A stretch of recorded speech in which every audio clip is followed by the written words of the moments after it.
And what we're announcing today is something that is really historic in the Congress, that this is the first balanced budget caucus in the history of the Congress. And I think that it is so important today to the American people to move this issue forward.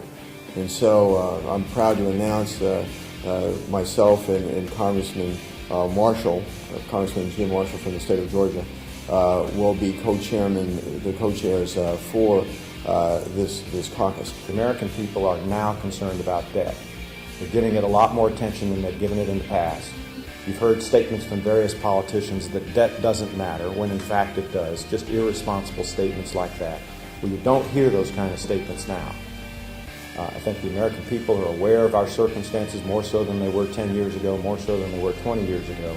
And I would expect that the American people are going to be pushing representatives to get on the bill and get it passed. I happen to be from Virginia, and I happen to be a big fan of Thomas Jefferson, who complained after our Constitution was written that he regretted that there was not a requirement in the Constitution limiting the amount of debt that the federal government could load us with. In fact, he later wrote, "To preserve the independence of the people, we must not let our rulers load us with perpetual debt.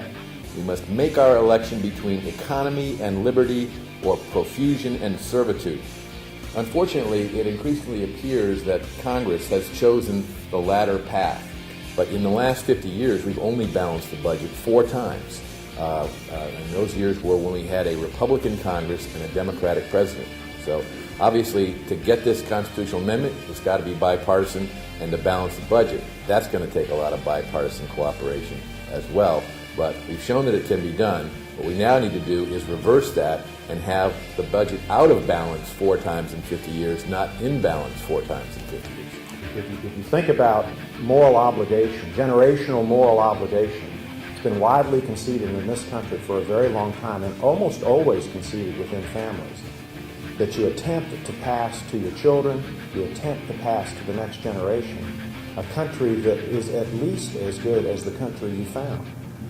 This generation is fixing to break that moral obligation to the next generation.